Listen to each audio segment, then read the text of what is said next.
Welcome to the Personal Development Mastery Podcast. I'm 𝗗𝗵𝗵𝗵 and my mission is to inspire you to rise up, grow, stand out and take action towards the next level of your life. I interview leaders, influencers, entrepreneurs, authors, exceptional people who can and will inspire you to improve your life. Tune in for 2 episodes each week and make sure you subscribe to the podcast to get the episodes as soon as they are released. In today's show, I am delighted to speak with Dhru Shah. Dhru, you are the founder and CEO of Dentinal Tubules, an online community sharing education and knowledge between dentists. It actually is the UK's and probably the world's largest dental portal. You are an avid reader, a philosopher, I would say, and you're passionate about the science of passion, and your mission is to ignite that passion in others. Dhru, an absolute joy to speak with you today. Thank you. I'm glad we're back. I think it's been about a year and a bit since we did the last podcast, so I'm absolutely delighted to be back chatting further. Yeah, me too. So it was actually July 2019, so a year and a half since... wow, time has flown then. Since we spoke. So, Dhru, since that time, if I were to ask you to share with me something in your story, a breakthrough or milestone that has happened that maybe can set the tone for the conversation ahead, what would you say? Do you know what? I'll tell you something very, very interesting. I think when we last spoke, we were talking about passion, we were talking about psychology of passion, we were talking about all of that. And the biggest breakthrough for me since then has been to actually try and figure out... Passion is a fire, right? Passion is a fire burning inside you, but no fire happens without a spark. And the key journey about me has been about trying to figure out where the hell does a spark come from. And I think that's the biggest breakthrough. It has probably taken me 42 years, and perhaps it was the latter end of last year that I figured out my spark. And that's the interesting part. So everyone says, figure out your passion, find your passion. And I've kind of stepped one back and said, figure out your spark. The passion will come automatically. And so that's a breakthrough. That's a massive breakthrough. Because I shared a video with you, I guess about a week or 2 weeks ago by Ken Robinson about the element. But once you discover your spark, you will be in your element, and you will then discover your passion, and you'll just be a different person altogether. So it's a really, really good place to be. And I think that's the big breakthrough I've had. It sounds like a big one indeed, an important one. So about that spark then that you would say, can you expand a little bit on that? Is it the spark? Because the spark feels like a moment, something very... It's small in time. So how do you explain that spark? I think, you know what, the best way I can put it to you is to say that when you do certain things, right, certain activities, you're naturally drawn to them. You're attracted to them. You have an affinity. Time flies. You kind of don't realize why you're doing it, and it just happens, right? And after doing that activity, you actually feel energized. Yes, you may be physically or mentally tired, but emotionally, spiritually, you just feel like, wow, I've done something. And you know this, right? There's certain things you do. No one needs to tell you to do them. They just happen. And there are certain activities where we sit down and go, do I really have to do this? You know, you don't want to do it, you have to do it. And there's a difference. So it's these things you have a natural affinity to. So outside. But actually that's coming from within you. Knowing who you are or working out what resonates with you. And the spark, I mean, I probably have been living my spark for about 15 years or whatever with the Tubules project, right? And every time I used to do it, and whether, I didn't have an income from it, and I used to put long hours, and I used to sleep 2 hours a night for it, people think you're mental if you're not getting any material gain from it. But actually, there was a huge spiritual, emotional, just something I loved doing. It was passionate, right? And so I sat there and thought, where's this spark coming from? And that's why I sat down. And I tell you what, the spark is basically what lights you up, what gives you that spiritual, emotional energy. It's just phenomenal because you do it naturally. You do it because you love it. You do it because you flow in it. And it's really a combination. When you think about a spark in electricity, it's two wires coming together, right? Two currents, two powerful currents that just go whoop, and it lights a spark up. And in the wrong place, a spark can be dangerous, but in the right place, it can light up an entire building. It can light up an entire city. Now, that you think about that, here's the two wires. The wire is who you are and how it connects to that experience on the outside that resonates with you. And sometimes it'll happen like this. Yes, you'll just, stumble on it. And sometimes you'll develop because you do experience after experience after experience after experience, and something just resonates with you. You've got to be open-minded. I think as humans, we are very linear in our thinking. When someone says, make a plan, make some goals, yeah, go for it. And you become very linear in the way life happens. I'll go from A to B, I'll go from B to C, I'll go from C to D. Actually, that's not the case. You've got to be open to experience because you don't know what's going to resonate with you. And I think that's part of where the spark comes from. Absolutely. I agree completely with you, Dhru. And actually, what you said now about being open-minded and not linear in your thinking, there was something that we were discussing on our previous conversation that I really enjoyed, especially when I was looking back, when I was listening back to the podcast. Mm-hmm. It's very relevant to this. So you were talking at that time about how a key ingredient to living a fulfilled life is to have, you called it joyous exploration. That's exactly what will trigger the spark, because you are trying different things, different activities, projects, whatever it is, ideas, with this positive expectation, with this joy, as you say, because you're exploring, you are journeying, you're questing into something. Yes, that's right. And that's the word I was just going to put in, quest. Yes. You don't know what's going to come. So when someone says set a goal, and when we set a goal, it's all about the result. But actually the real goal is the process, enjoying the process and going on the quest, because you don't know where that quest will lead you. And what I tell people is have a goal and put mini steps in that goal, and each mini step achieve it and see and reflect and think, where are you? Because when you try and take that mini step, you don't know what experiences will come off. Mm-hmm. Reflect back. Is the goal really what you want to achieve? Things are going to change. And that's the evolution that creates the spark within you. And once you find your spark, it's something that resonates so much with you that you will develop that passion, that energy to completely grow into it. Now, if you remember, I was telling you the characteristics of passion, about having an intense love, how you spend time gaining that knowledge for it, how you find the right environment, the right community. Well, all of these things come because you love what you do, and you're pretty much, you're in your element, as Ken Robinson says. So such a key to goal setting. This is what I tell people. Once you set a goal, people say make a plan. Now, let's go back to our education system. And you probably had the same thing, right? And someone said, look, here's your plan. You get into your primary school or your first school, you pass your exams. You pass your exams, you apply for the next exam. And you get to the higher school and you move on and you apply for university and you carry on. And the whole thing is a linear plan of 25 years to tell you you'll get a job that'll earn you good money so that you can have a house and a car, which is fine. Nothing wrong with that.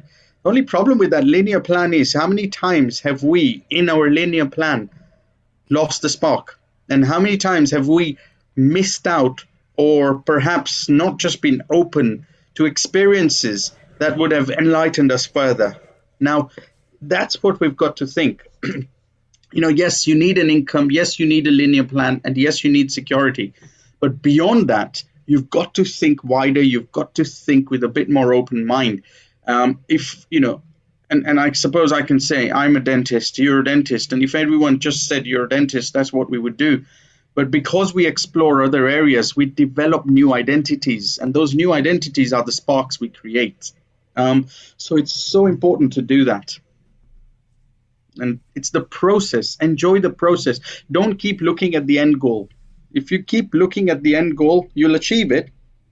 And as So many people say once you have a goal, you focus on it. Yeah, focus, but also make sure that you have that open eye. Look through the side of your eyes and make sure that you're not missing out on real fun opportunities that are going to light you up, because that's your natural flow. And perhaps on a philosophical level, that's the purpose of your life. That's why you're brought here. You say about enjoy the process, and that's probably the biggest lesson in life, really, because the goals will come and go, and you will set another goal, and that's the whole point, is what happens and who you become. You achieve or pursue that goal, because once you achieve it, and I think we've all been there, we look around us and we say, oh, was that it? So what next? I mean, I have fallen into that trap, and the next day of a massive achievement, I would feel depressed, because I thought, oh, so what next now? So I needed to set another one. So I was missing the point completely at that time, that it is the process, the progress, the growth towards the goal that causes the fulfillment. And I think it's the fulfillment which is what we're striving for. We need the security and the safety, of course we do, but that will not fulfill us. It will not, and when you're not fulfilled, that security isn't there, right? You're thinking more in a scarcity mode. You're thinking more in a fear mode, and this is, I mean, let's think bigger picture. This is why the world's problems have set with us so heavily now, because everyone's thinking scarcity, right? Let's go back to the caveman age, right? At the caveman age, we had to survive, right? So your cognitive energies, your conscious was looking out for danger all the time. It was survival mode. It could be a panther. It could be a, I don't know, what's it called? The lion character. Yeah, something like that. Or it could be somebody from a neighboring tribe, right? Who will come and shoot you with a bow and arrow. But that's how we worked. So we had to think. But, the question I ask people, this is part of the book I'm writing, Aki, and I'll ask you, in today's day and age, would you use a typewriter to send an email to somebody? Of course not. No. So asking the audience and yourself the same question, right? In this day and age, would you use those old dial-up telephones to get in touch with somebody? No. Right? We don't. Evolved. Then why are we using our brain from the past to solve today's problems? The past brain was developed to think about this saber tooth or to think about this tribesperson who will attack us. But in today's day and place, food is not scarce for us in the Western world, right? You can go to the Tesco, right? The caveman, your other tribesperson, everybody can get food, right? So why are we still thinking that we need to accumulate? Why is there that greed, right? When we can think abundance. Same way, there's no animals there. So the cognitive energy, the conscious focus, all that we used to use to look out for danger is freed up. We have so much free focus. Now, what do? We use that focus to try and look for more dangers, which is why news and all these things alert us, right? The danger that your phone's battery is going to die. The danger that, your car's petrol is going to run out. We continue to use that brain. That's the problem we have. We need to think differently. We need to think abundantly. We need to start thinking like a word processor, not a typewriter, like a mobile smartphone. Use your smart brain, because if you use that cognitive energy correctly, it'll work in your favor. And then suddenly everything's no longer a threat. Everything around you now is an opportunity, because that's where it comes from, that life doesn't happen to you. Life happens for you, because that's the opportunity that arises from there. And that opportunity only comes if you're open-minded again. And openness to experience is what leads to inspirational moments. It's shown scientifically. We were talking about the process and the results, and they've done this study. I mean, you probably have heard of Carol Dweck, who's done a lot on growth mindset. Yes. But beyond that, they have done studies on goal achievement. Okay. Now, if you're constantly focused on the result, only the result, and so you focus on it and you do everything and you reach the result, fine. It's like a performance goal, okay? And you perform. It's very good. You can prove that you've achieved your goal. Brilliant. Clap for you. You can prove that you're good at it. It's not a problem. But the issue is, as long as you can achieve that goal, you'll be fine. What happens when you can't achieve that goal? then that mindset doesn't work. Then the mindset has to step one back into what's called the mastery goal, right? In achieving your goal, it's what mastery you achieve in the process. And therefore, it's the mindset at that point that you will know that sometimes the results may not go as you wish, but let's step back and let's reverse back and learn from that experience. Difficult tasks become better when you have mastery goals rather than performance goals. And the mastery goals are what are your fire. I'm passionate about something. I'm going to get good at that. And I'm going to get good at that because I know myself. And that is where the spark and the fire really go. So the passion then leads to inspiration. So your joyous exploration will find your passion. Your passion will lead to inspiration. And that's the bit I love about it. So when you then look at the studies on inspiration, there's not a lot, but there's two guys, Todd Trash and Andrew Elliott. They developed a constructed passion on 3 bits. They say it's evocation, transcendence, motivation, right?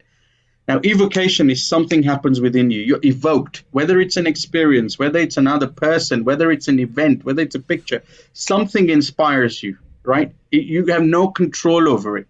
Inspiration isn't controllable. You don't go, I'm going to walk to the sun, to the forest today, and I'll be inspired. It just happens, right? Just like those ideas that come to your head and you think, whoa, that's an inspired idea. It just happens.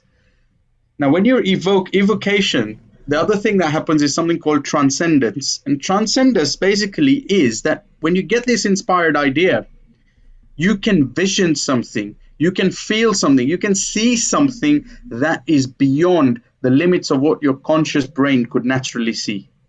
Right? You've had these experiences sometimes. You think, how come that idea never came to me before? Now you're seeing beyond limits. And that is when you're inspired. And the third bit is the motivation, because you're so inspired. You go, I'm going to achieve this. I'm going to do this. I'm going to work around this. And then that's when you then sit down and operate your conscious, your cognitive focus, your caveman brain to sit down and say, how am I going to achieve this? Because the conscious brain is good at working strategy. And that's what the steps you've got to work. But without the immersion, without knowing your spark, you wouldn't develop the passion. Without passion, you're not going to develop inspiration. Without inspiration, the chances of you getting those groundbreaking breakthrough ideas aren't going to happen. And that's the steps to follow through. That's fantastic, the way you say it, and it really makes sense when you hit a block in your life of any sort, really to take a few steps back and see what is causing it, where is it coming from, rather than looking at the result that you are experiencing, which it is a result, it's not the reason. So the further back you go, inside who you are and your truth, the better answers that you will get. And you mentioned that you can't be inspired, and I'm glad you said that, because there is many times people use the terms inspiration and motivation interchangeably, but there is a very distinct difference. You can be motivated, you can motivate yourself, but you can't inspire yourself, because inspiration comes from the spirit, as the word says. It's the enthusiasm, the Greek word that means that you have the God or the spirit or the divine inside that moves you towards whatever action or whatever idea that. I think that's very true, because to me, inspiration is within. It's the fire within, and the passion leads to inspiration, in my viewpoint. So important. Motivate. I suppose we talk about the passion and the fire of passion, and we're talking about sparks and fires. So the best way I'll tell you is inspiration is the fire within, right? A fire inside you. Motivation is someone putting a fire under your bum. So you decide, you can have the fire in your belly or the fire under your bum.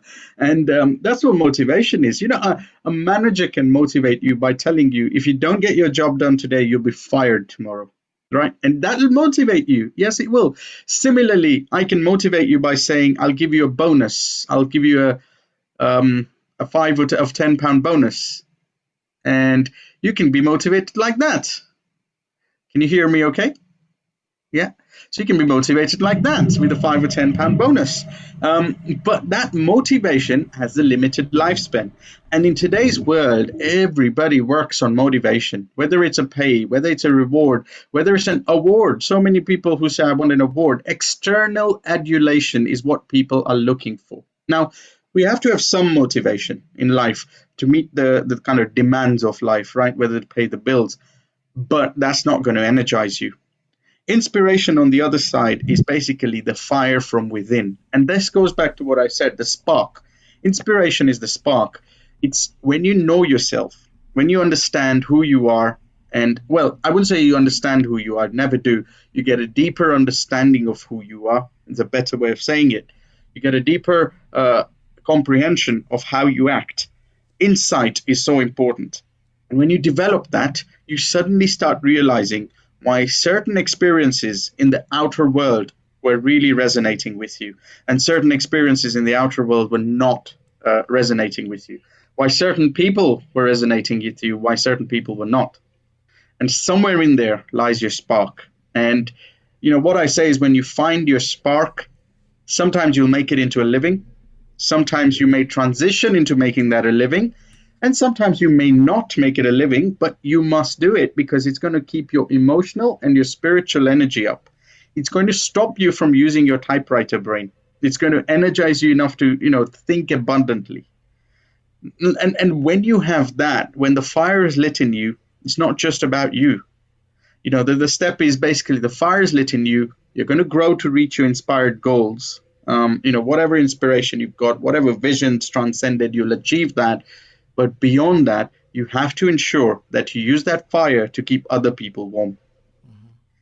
Contribution is one of the key things that makes us all absolutely happy. It's been shown in enough studies to say that a big part of happiness is contribution. And imagine if you use your fire to keep other people warm and they find their spark. Now think about, thousands of people who are now finding a spark. Think about that. Think about thousands of sparks going off. What you've just created is fireworks. And fireworks are created when we celebrate. And that's the celebration that we need to think. So, it's so important to find that inspirational purpose that's going to drive you forward. That's yeah. I love the analogy, the way that you were describing sparks, fires, and warmth and fireworks. It makes sense, complete sense. Dhru, I wanted to ask on a little bit more general subject. I mean, you said that and it makes sense to upgrade and not use the typewriter, use the word processor, and really utilize what is relevant and to this age. And obviously personal development, or the tools of personal development if you want, are the way to upgrade and our cognition into the best standards, the way they are today. I wanted your thoughts on, especially with the current situation, what are your thoughts on personal development? How do you think is more important now than it has ever been? Because I'm asking you that because that's how it feels to me, that especially with what's going on now, it has never been a more relevant and pertinent time for someone to upgrade, shall we say, their way of thinking, their belief systems, their cognition, their personality. Yeah. I think, look, if we go really deep down, we are who we are because of the beliefs and the values we hold. Those beliefs and values we hold have come to us from three things, right? One of them is your DNA, okay? It's been passed on from generations to generations. And part of our scarcity caveman typewriter thinking comes from that, okay? So like it or not, right, your great-great-great-great-grandfather is still alive in you. So that's part of that. And that's the sort of nature bit. The second part of our belief and value systems, our development, happens when we're nurtured in the first few years of our life as part of development. And the third part of things happen because of experience, okay? And experience creates this within you. And the strongest experiences create the strongest memories. Memories in, something you can't trust, but when you have something with extreme emotion attached to it, or it's the first or last thing in a series, you'll remember it. That's where the belief and value systems come in. Now sit back and think how much you've been influenced by the culture you've grown up in, by the society, by media, things like that. In the current world, that is the result of what we've seen, right? A lot of scarcity thinking, which is what your belief and value systems have created an identity out of you. Identity is simply you expressing what you believe in, what you hold valuable, which is why I say go back to knowing yourself, because when you know yourself and you try and get a deeper understanding of yourself, you figure out what are the good things you hold valuable and what are the things you hold valuable which are for your own self-survival. And then you figure out the good things you hold valuable that can contribute to other people and use those as your spark. And we need that at this point in time. Personal development is possibly the biggest tool the world needs to create an awareness of every single human on the planet. I mean, we have the best transport network in the world we've ever had. We've had the best food distribution network in the world we've ever had, the best technology, all of this. We're sharing information now through this. And yet, how can we have conflict in the world? Yet, how can we have certain parts of the world where there's hunger going through? I don't understand that, right? In terms of there's no logic. The logic is because enough people have spent their life reacting and responding to external events in life. Personal development is now the most important thing standing in people's way. Develop an insight of yourself. And there are two things to insight, by the way. Insight isn't just you knowing yourself, because you'll be biased. Insight is about other people telling you about yourself as well. So it's internal and external feedback.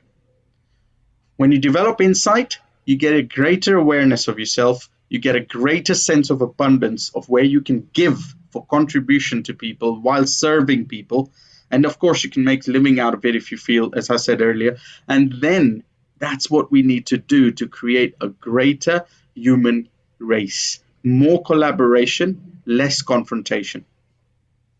That's what I sit at.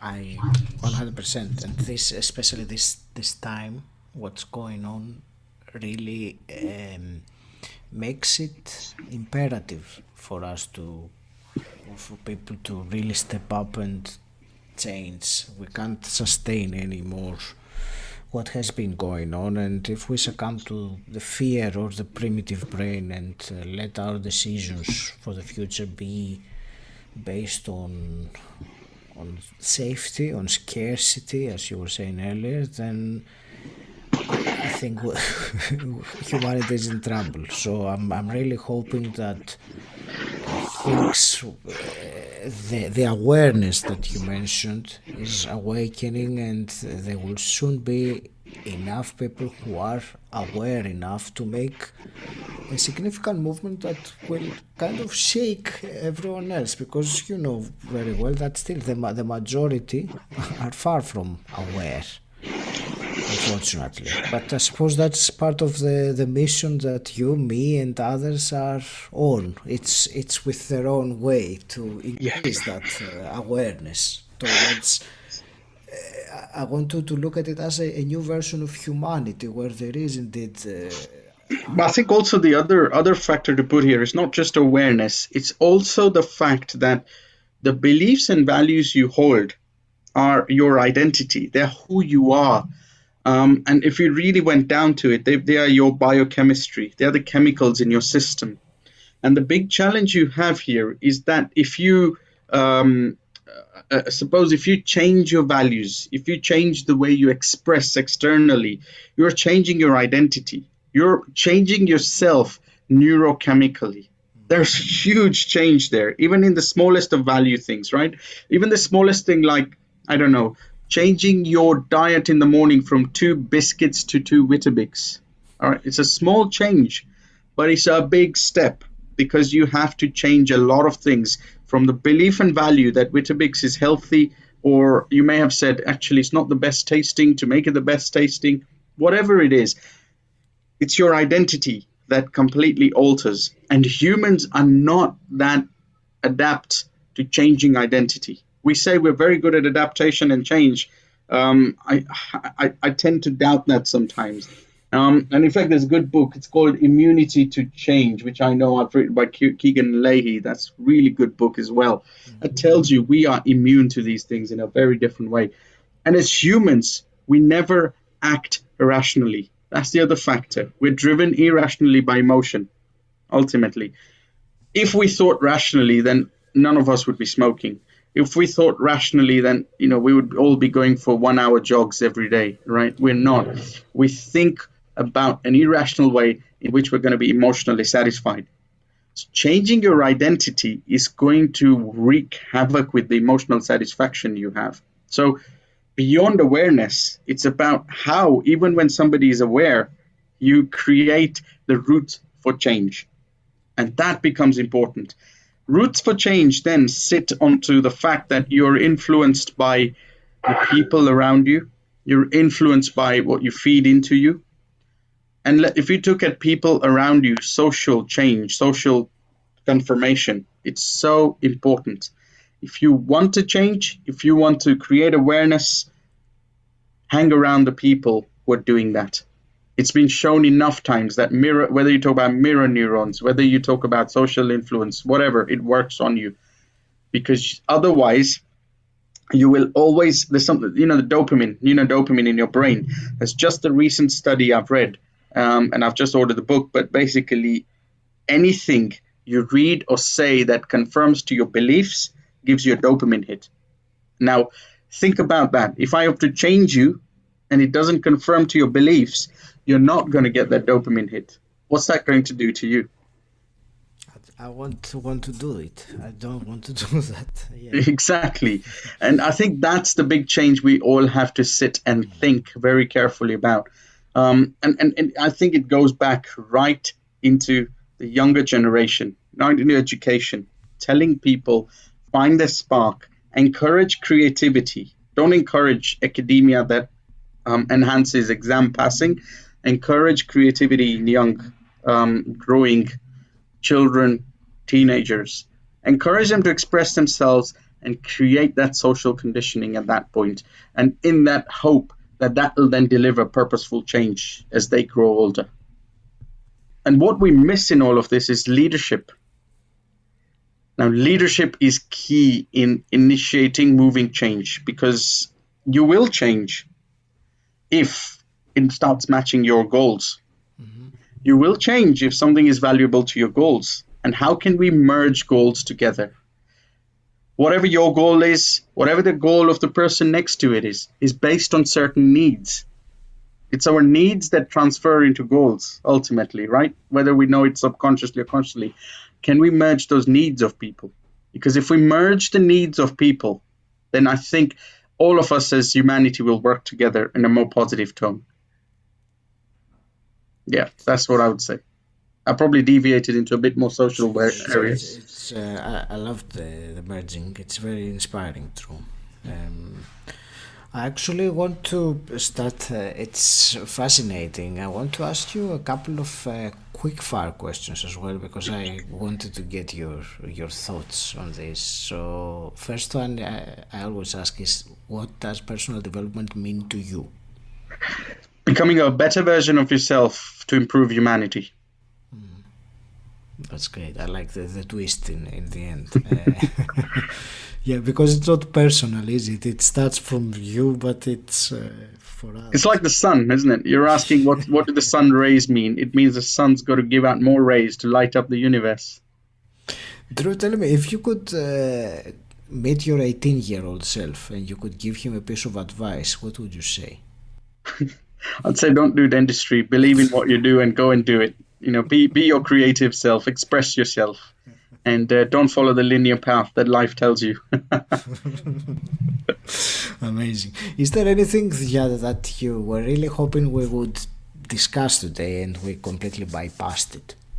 I think we've had a good conversation in understanding these elements, really. And perhaps I think it's about, the more and more I've thought about the science of passion, the science of motivation, understanding neuroscience, I've probably said that the main thing is people have got to start finding their spark. Because when you truly, I've got a phrase and it says, if you don't care, you wouldn't be inspired enough. If you're not inspired enough, you wouldn't learn about it. If you truly care, you'll find the inspiration, you'll find the time, you'll find the resourcefulness to actually do your learning about it, to become a better version of yourself and to help others as well. And so finding that spark, finding that thing that makes you thrive is the key. It'll show you what you're good at, it'll show you what your passion is, and it'll probably show you what the world needs as well. Such a key aspect. And I think that's what I wanted to focus on today massively, which we have done well. And that's where it all starts from.